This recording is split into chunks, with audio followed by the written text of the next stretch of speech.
it's Parm King, the Dungeon Master for Legends of Barovia. And today's DM tip is more of a fireside chat on how we can improve ourselves and therefore improve our game for our players. Now, in my humble opinion, our role as Game Master or Dungeon Master is the producer, the director, the actor for the ancillary characters, and perhaps even the antagonist or main bad guy in the campaign. But the real stars of the game are your players.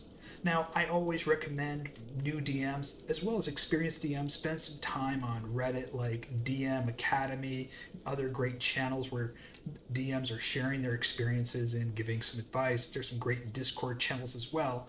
But there's a place where you can get first-hand information on how to improve your game, and that is from your players. And we're going to talk about a little process and thing that we do after our sessions called Roses and Thorns. Now, before we get started in this, I just want to mention the difference between praise and criticism.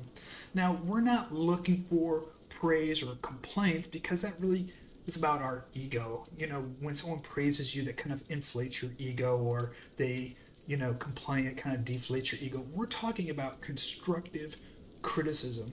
And before we introduce the idea of roses and thorns to your players, we want to be able to communicate what our expectations as a dungeon master is so that they can properly articulate to you, the dungeon master, their feelings and ideas and criticisms. Now, the first part is called the roses. And so after the game session, we ask our players what were the things they enjoy and want to see more of. We don't want to praise that we like something. We want specific details. For instance, did they really enjoy that role-playing experience at the tavern, and would they like to see more of that? Perhaps they liked really short combat encounters. So every player goes around and tells you their rose and their thorn.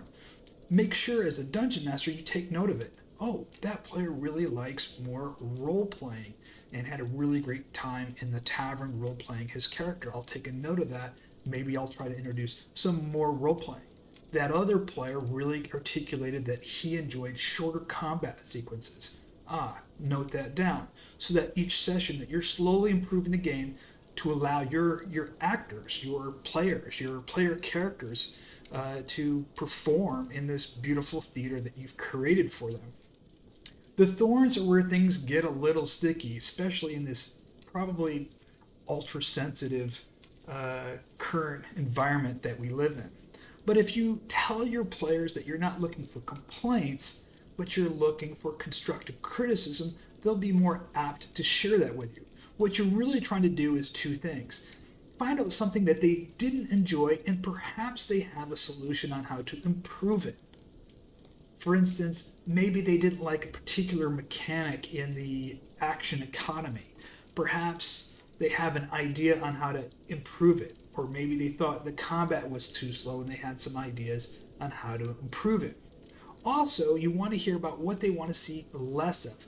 Perhaps you're spending so much time role-playing and your players are really looking for more combat experience, or vice versa. Now, I had previously made a video about setting expectations, and I can guarantee you, if you set your expectations before the game starts, you're going to have a lot less thorns to deal with. Now, you have to be a little humble here and have a little thick skin. Remember, some people aren't really comfortable sharing with you constructive criticisms because perhaps they're afraid to hurt your feelings. But again, this is not about pride, praise, or complaints about your ego. This is to get constructive feedback to improve your game.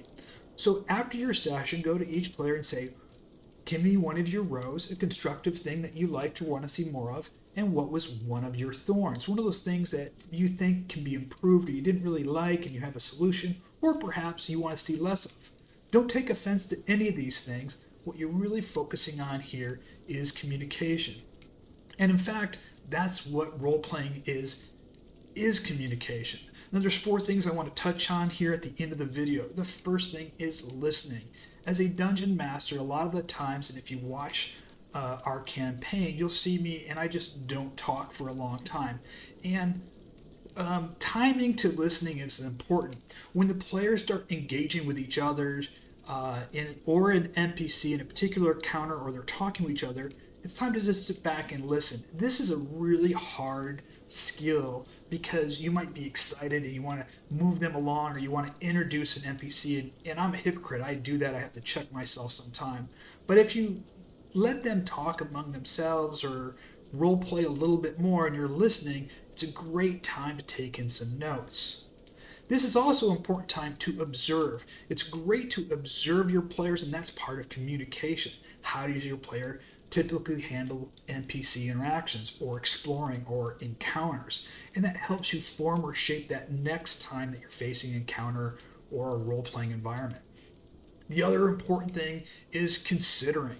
Now, when your player gives you some constructive criticism or some ideas or some feedback, don't shut it off right away. You might not like their idea, but consider it. And this is why.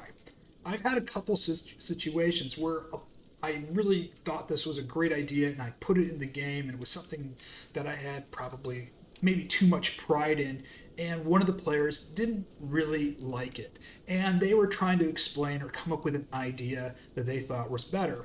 Now, rather than just shutting it off, I said, okay, I'll consider it. And I said that usually just to be polite, and initially, my initial internal reaction was no. But then when I considered it, I realized what they were saying. It took me a little time to process it. And I thought, wait a second, maybe they're right, and maybe I can come up with a new solution to really meet their needs, and that's what I did. So considering things is important. It doesn't mean that you have to agree or not agree, but perhaps their constructive criticism gives you a time to process and come up with an idea that might help you as a DM and help the experience for your players. The last thing is to be thankful. And I want to stop for a second and mention something here, because I think there was some confusion in my last video, and I had some feedback about respect, and I didn't mention respect, by the way, at all in my video, which is interesting. And I think there's that respect and etiquette are sometimes conflated, yet they mean two different things.